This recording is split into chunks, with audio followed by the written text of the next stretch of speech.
الحمد نستغفره ونؤمن به ونتوكل عليه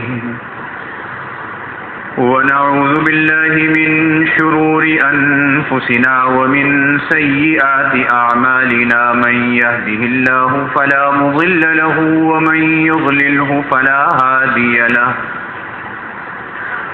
ونشهد أن لا إله إلا الله وحده لا شريك له ونشهد أن سيدنا ونبينا ومولانا محمدا عبده ورسوله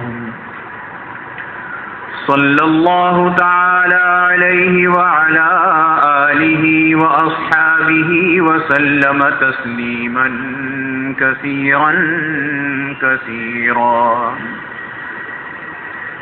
أما بعد فأعوذ بالله من الشيطان الرجيم بسم الله الرحمن الرحيم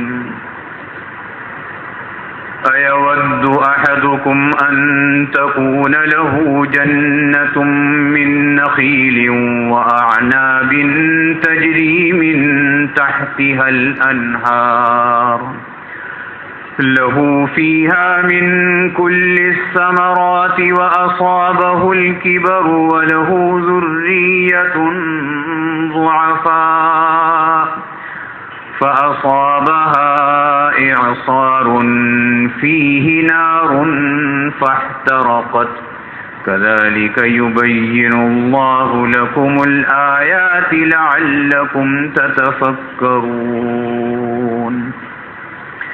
يا أيها الذين آمنوا أنفقوا من طيبات ما كسبتم ومما أخرجنا لكم من الأرض ولا تيمموا الخبيث منه تنفقون ولستم بآخذيه إلا أن تغمضوا فيه واعلموا أن الله غني حميد الشيطان يعدكم الفقر ويأمركم بالفحشاء والله يعدكم مغفرة منه وفضلا والله واسع عليم يؤتي الحكمة من يشاء ومن يؤت الحكمة فقد أوتي خيرا كثيرا وما يذكر إلا أولو الألباب صدق اللہ العظیم. بزرگان محترم اور برادران عزیز،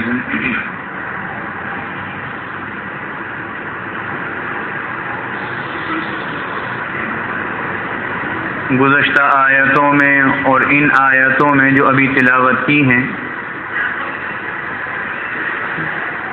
اللہ رب العزت نے مسلمانوں کو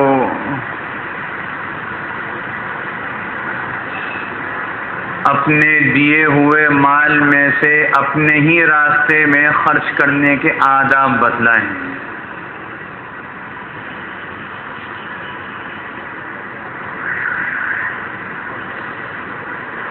اور ہماری شریعت ایسی ہے کہ اس میں جتنے اعمال ہیں، جتنے افعال ہیں، صبح جاگنے سے لے کر رات کو سونے تک اور سونے کے بعد سے لے کر صبح اٹھنے تک، اس شریعت نے ہر چیز کے آداب بتلائے. ان آدابوں کو بجا لا کر جو کام انجام دیا جاتا ہے وہ عبادت ہے،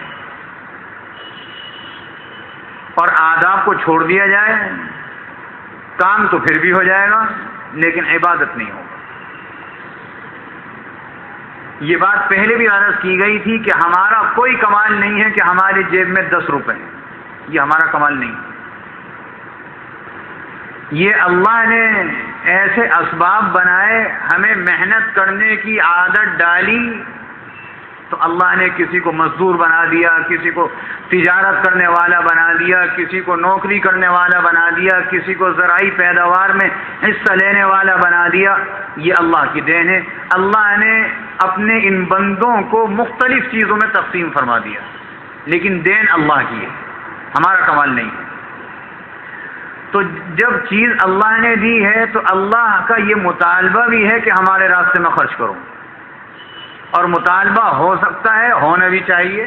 مالک وہ ہے نا، ہم مالک نہیں ہیں. ہم یہ ساری چیزیں دیکھ کر کہ اللہ ہمیں دے رہا ہے تو تھوڑی دیر 10 روپے ہماری جیب میں آ گئے، وہ 10 روپے کا مالک میں بن گیا، تو 10 روپے آنے کے بعد کتنی چیزیں جتلاتا ہوں، اور اس 10 روپے کی گرمی کتنی پھیلتی ہے کہ آپ مجازی طور پر مالک ہیں، حقیقی مالک نہیں. اللہ نے بتلایا کہ ہمارے راستے میں خرچ کرو. نمبر 1، دینے کے بعد احسان مت جتلاؤ، یہ بات گزر چکی. نمبر 2، دینے کے بعد جس کو دیا ہے اس کو کسی وقت کسی بات سے، ہاتھ سے، زبان سے تکلیف مت پہنچاؤ، یہ بات بھی گزر چکی. تیسری چیز کہ اگر اللہ کے راستے میں مال خرچ کیا ہے تو ریاکاری نہ ہو، اور ریاکاری نہ ہو تو دوسرا مطلب یہ کہ خالصتاً اللہ رب العزت کے لیے ہو، یہ بات بھی گزر چکی گزشتہ جمعے میں. یہ 3 باتیں گزری. دینے کے بعد احسان نہ جتلائے، دینے کے بعد اس کو کسی موقع پر تکلیف نہ پہنچائے، اور جب اللہ کے راستے میں خرچ کرے تیسری بات یہ کہ ریاکاری کے طور پر خرچ نہ کرے. واہ صاحب کیسا عجیب آدمی ہے، اللہ نے اسے کیسا بڑا بنایا ہے، اور دیکھو فٹ سے 100 روپے نکال کے دے دیے. اگر ہمارے دل میں یہ ہے کہ لوگ یہ کہیں گے واہ واہ بہت بڑا آدمی ہے، تو یہ واہ واہ یہاں تک تو ہے، آنکھ بند ہونے کے بعد نہیں ہے. آنکھ بند ہونے کے بعد واہ واہ نہیں ہوگی. اور جہاں واہ واہ ہوگی اللہ رب العزت نے اپنے رسول مکرم صلی اللہ علیہ وسلم کے ذریعے سے کہلوا دیا. میدان محشر قائم ہو جائے گا اور اس کے بعد حکم ہوگا فلاں جنت میں فلاں جہنم میں.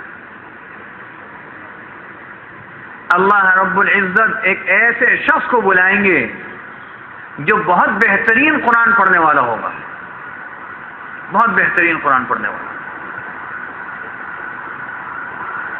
اللہ رب العزت اس سے کہیں گے کہ تمہارے لیے جہنم کا فیصلہ ہوا. حدیث شریف میں آتا ہے، وہ کہے گا یا اللہ میں تو قرآن پڑھتا تھا اور آپ کے لیے قرآن پڑھتا تھا. اللہ فرمائیں گے نہیں، کیونکہ یہ بات آپ کے علم میں ہونی چاہیے، عقیدے میں ہونی چاہیے، اس پر پکا یقین ہونا چاہیے. ہمارے دل میں جو بات پیدا ہو رہی ہے ہم اس کو زبان سے نہیں کر رہا، اللہ جانتا ہے، برابر والا نہیں جانتا. اللہ فرمائیں گے بھائی تو نے تو قرآن اس لیے پڑھا تھا، لوگ کہیں واہ کیسے قاری صاحب، تو نے لوگوں کے لیے پڑھا تھا تو واہ واہ تو تمہاری ہو گئی، تمہارا فیصلہ جہنم کے لیے. ایک مالدار کو بلایا جائے گا، اس سے اللہ فرمائیں گے تمہارے لیے جہنم کا فیصلہ ہوا ہے. وہ کہے گا میں تو آپ کے راستے میں بڑا مال خرچ کرتا تھا. اللہ فرمائیں گے ریاکاری کے طور پر خرچ کرتے تھے، میرے لیے تو نہیں کرا، لہذا تمہارے لیے فیصلہ کہ تم جہنم میں جاؤ. اس قسم کی اور بہت ساری چیزیں حدیث مبارک میں. تو ریاکاری نہ ہو، احسان جتلانا نہ ہو، دینے کے بعد کسی کو تکلیف پہنچانا نہ ہو. اور اگر ایسا ہوگا تو پھر اللہ رب العزت ایک مثال بیان فرما رہے ہیں. فرماتے ہیں ایود احدکم ان تکون له جنۃ من نخیل واعناب تجری من تحتها الانہار. تم میں سے ایک شخص اس کا ایک باغ ہو اور اس باغ کے نیچے نہریں بہتی ہوں. اور باغ کس چیز کے ہوں؟ کھجور کے ہوں، انگوروں کے ہوں، بڑے بڑے پھل اور میوے اس میں موجود ہوں، اور اس باغ کے نیچے نہریں بہتی ہیں. یہ قرآن مجید میں آتا ہے نا تجری من تحتها الانہار. جنت کی خوبی یہ ہے کہ اس کے نیچے نہریں بہتی ہوں گی. تو ہو سکتا ہے ہمارے دل میں یہ بات آئے کہ زمین کے نیچے نہر کیسے بہے گی، اور اگر زمین کے نیچے نہر بہے گی تو اوپر سے نظر کیسے آئے گا. یہ کوئی ایسی بات نہیں ہے. ملکہ بلقیس جن کا ذکر قرآن مجید میں سورہ نمل میں موجود ہے، حضرت سلیمان علیہ الصلوۃ والسلام کے زمانے کی بات ہے. ان کی بڑی بادشاہی تھی، اور ایسی بادشاہی کہ حضرت سلیمان علیہ السلام کو پتہ چلا کہ اس جیسی بادشاہی، اس کے تو دربار بھی ایسا لگتا ہے، اور اس کے پاس تو نوکر چاکر خادم بھی ایسے ہیں۔ حضرت سلیمان علیہ السلام نے، اور حضرت سلیمان علیہ السلام کو اللہ نے ایسی حکومت، ایسی بادشاہت عطا فرمائی، نہ پہلے کسی کو ملی تھی، نہ قیامت تک ملے گی۔ آپ نے دعا کی تھی، اللہ نے قبول فرمایا۔ حضرت سلیمان علیہ السلام نے ہوا کو حکم دیا، اپنے ماتحت جنات کو حکم دیا کہ بھائی یہ ملکہ بلقیس کا جو تخت ہے جس پر وہ بیٹھ کر دربار لگاتی ہے، وہ تخت یہاں موجود ہونا چاہیے، اور اتنے سیکنڈ میں موجود ہونا چاہیے، اور ملکہ بلقیس بھی یہاں موجود ہونی چاہیے۔ تو ان کے ماتحت ایک جن جو تھا، اس نے یہ کہا کہ اتنی دیر میں موجود ہوگی، بلکہ یہ کہ آپ کی جو آنکھ کھلی ہوئی ہے، یہ پلک جو جھپکتی ہے، اس سے پہلے دونوں چیزیں موجود ہوئیں۔ حضرت سلیمان علیہ السلام نے ان کے لیے ایسا اپنے جگہ کے اندر ایسی جگہ بنوائی کہ شیشے کی زمین، اور پانی اس کے نیچے بہتا۔ یہ دنیا کی بات ہے، جنت کی بات نہیں ہو رہی۔ تو ایسا ہو سکتا ہے کہ پانی نیچے بہے، اور جب پانی نظر آتا ہے تو انسان کی فطرت ہے کپڑے اونچے کر لیتا ہے، میرے کپڑے گیلے نہ ہو جائیں۔ آج کل کے لوگوں کی بات نہیں کر رہا، میں فطری لوگوں کی بات کر رہا ہوں، ان بے وقوفوں کی بات نہیں کر رہا جن کی پینٹ اور شلوار اتنی پاؤں کے نیچے ہوتی ہے۔ وہ تو بدبخت ایسے ہیں کہ گٹر کا پانی بھی بہ رہا ہوتا تو چلے جاتے، ان کو تو نظافت کو کوئی احساس ہی نہیں ہے۔ ارے بھائی، طہارت الگ چیز ہے، نظافت الگ چیز ہے۔ تمہیں اگر طہارت کی پرواہ نہیں ہے تو نظافت جو انسان کے دل میں اللہ نے رکھی ہے، اس کے مزاج میں رکھی ہے، نظافت یہ کہ بھائی کوئی چیز لگ گئی ہے تو پاک۔ اس کی ایک مثال دیتا ہوں، گوشت، ذبح شدہ گوشت، جب آپ دکان پر جاتے ہیں گوشت لٹکا ہوا ہوتا ہے، آپ اس گوشت کو جب چیرتے ہیں یا وہ قصائی چیرتا ہے، دستی الگ کرتا ہے، تو جہاں سے چیرتا ہے وہاں خون لگا ہوا ہوتا ہے گوشت میں۔ یہ خون ناپاک نہیں ہے، پاک ہے۔ ناپاک خون وہ ہے جب ذبح کرتے ہیں رگ کے اندر سے نکلتا ہے، شہ رگ کے اندر سے، وہ ناپاک ہے۔ کپڑے پہ لگ جائے تو نماز نہیں ہوگی، اس کی خرید و فروخت جائز نہیں ہے، اور وہ حلال نہیں ہے، کھا نہیں سکتے۔ لیکن یہ جو گوشت کو آپ الگ کرتے ہیں اور اندر سے خون نظر آتا ہے، یہ پاک ہے، ناپاک نہیں ہے۔ اگر آپ بغیر دھوئے اس کو پکا لیں تو شریعت کچھ نہیں کہتی، لیکن نظافت کا تقاضا یہ کہ آپ اس کو دھو لیں۔ دل قبول نہیں کرتا، کہتے ہیں خون ہے، اس کو دور کر دو، یہ نظافت ہے۔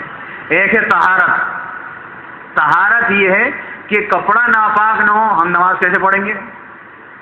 اور ویسے بھی یہ کپڑا جو پاک ہے اس وقت سب پہن کے آئے جمعے کی نماز کے لیے۔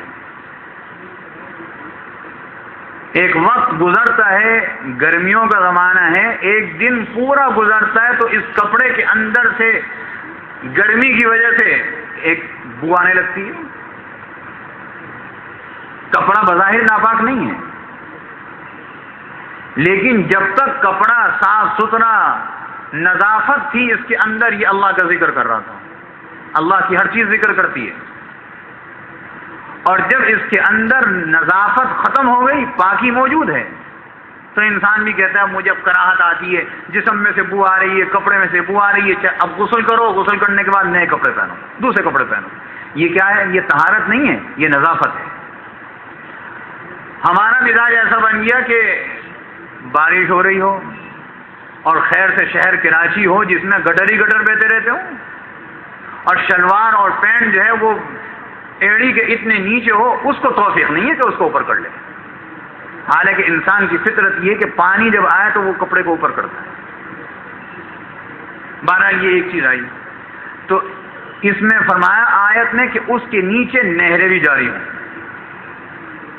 اَيَوَدُّ أَحَدُكُمْ أَن تَكُونَ لَهُ جَنَّةٌ مِّن نَخِيلٍ وَأَعْنَابٍ تَجْرِي مِن تَحْتِهَا الْأَنْهَارُ، تم میں سے ایک آدمی ہو جس کا ایک باغ ہو، اس کے کھجور انگور کے باغ ہوں، اس کے نیچے نہریں بہتی ہوں۔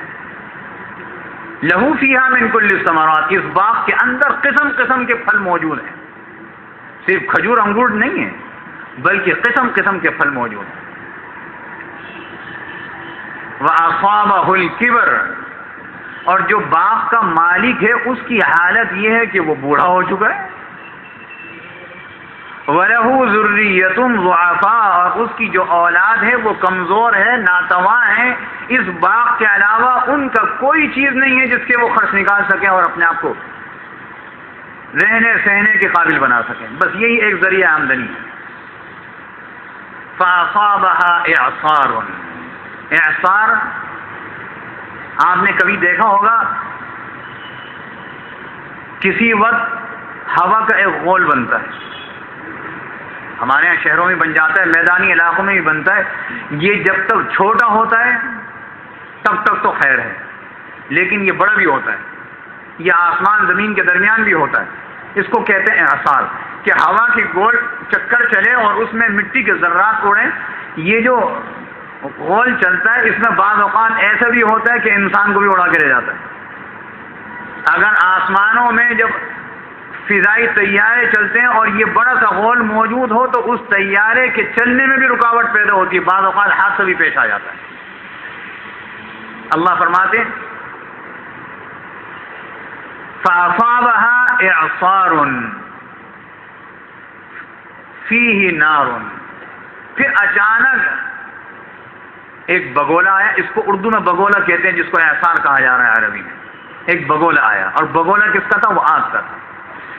فاحترقت، اس بگولے نے اس کے باغ کو جلا دیا، جل کر خاک ہو گیا، کچھ بھی نہیں بچا، نہ وہ پھل بچے، نہ اس کے درخت بچے، نہ باغ بچا، کچھ بھی نہیں بچا۔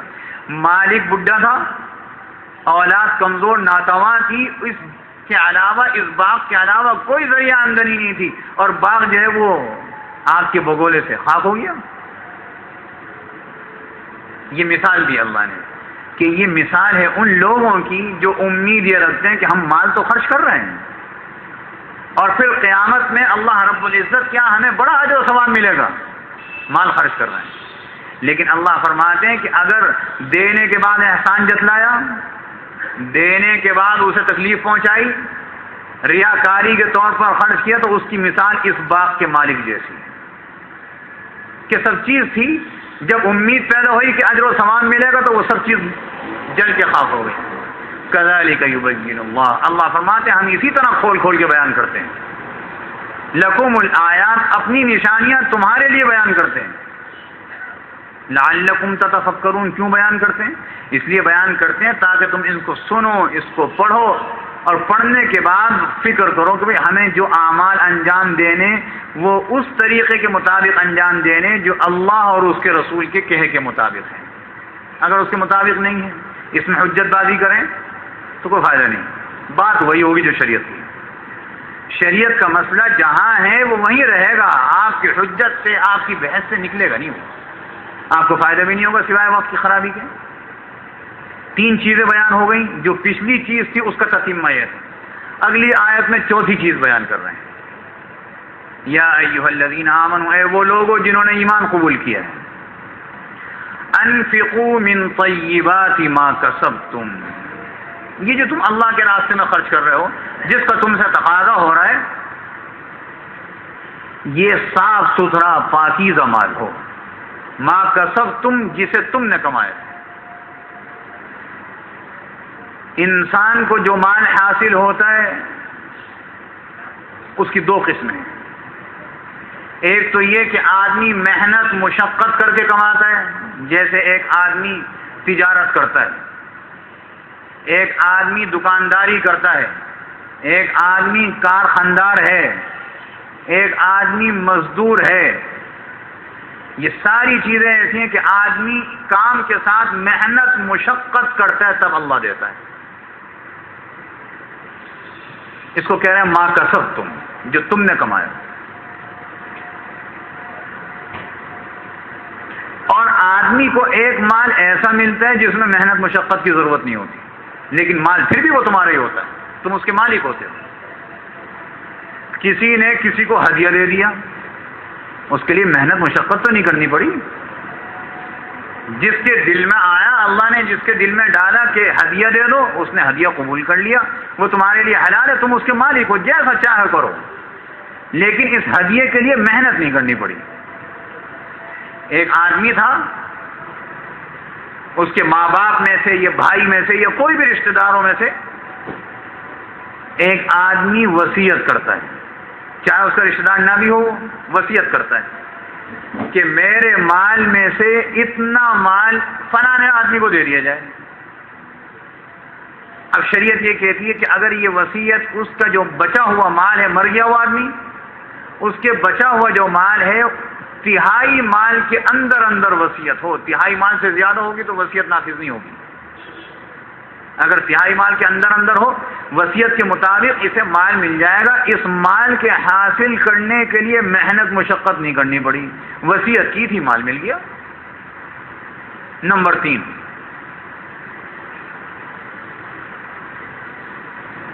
ہمارے رشتہ داروں میں سے کسی ایسے گھر کے خاندان میں سے کسی ایسے کا انتقال ہو جائے کہ جس کے انتقال کے بعد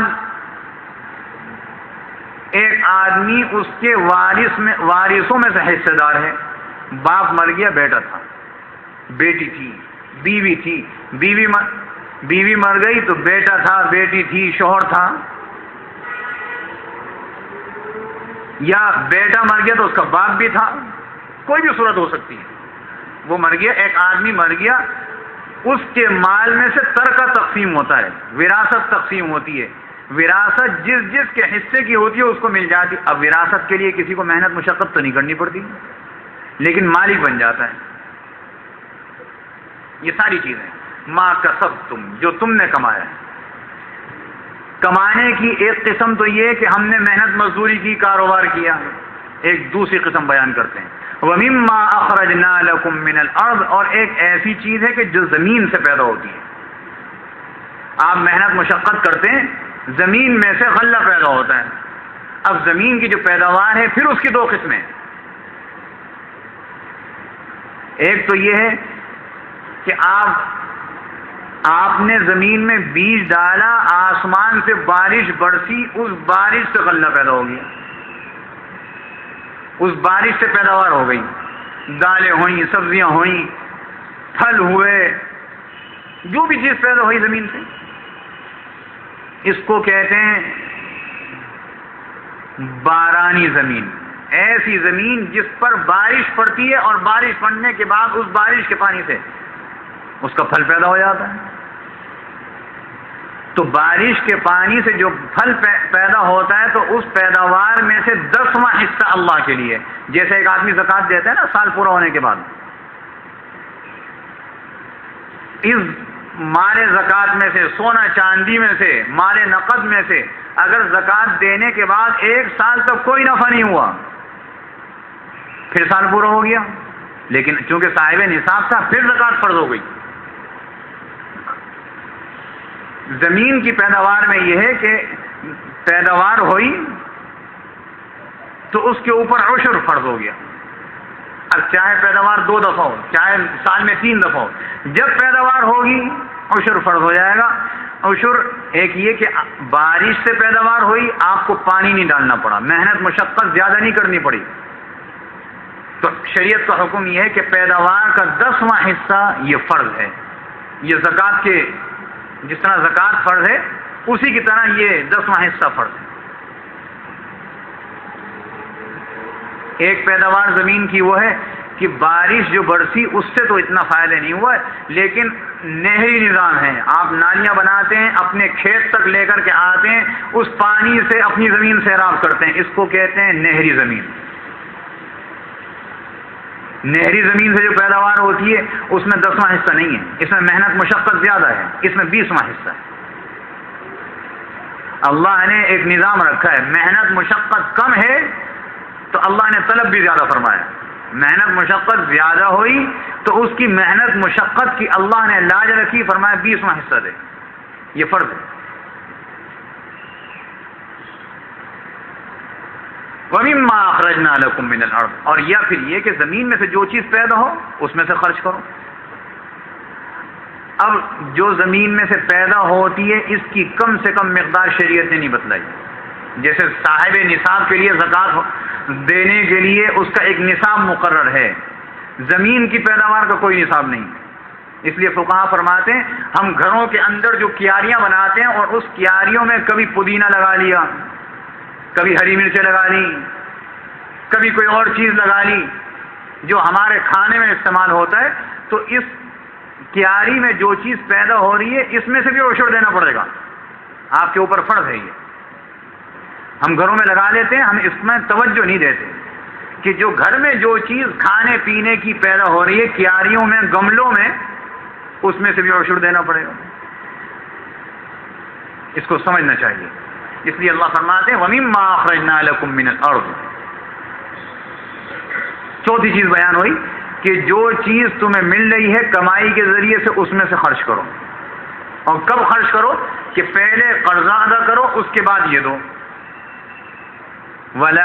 پانچویں چیز بیان ہو رہی ہے وَلَا تَيَمَّمُوا الْخَبِيثَ مِنْهُ تُنْفِقُونَ،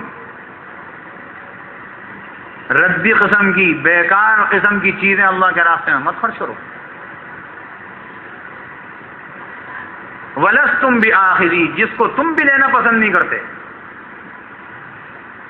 إِلَّا أَن تُغْمِضُوا فِيهِ، تم اس سے روگردانی کرتے ہو، کہتے چھوڑو بیکار، گلا ہوا مال پھینک دو۔ یہ گلا ہوا جو مال ہے، یہ جو کھوٹا مال ہے، یہ اللہ کے راستے میں دو، تو اللہ کو یہ پسند نہیں ہے۔ بس اب وقت پورا ہو گیا، باقی بیان انشاءاللہ آئندہ جمعہ عرض کیا جائے گا۔ اللہ رب العزت عمل کی توفیق عطا فرمائے۔ وآخر دعوانا ان الحمد للہ رب العالمین۔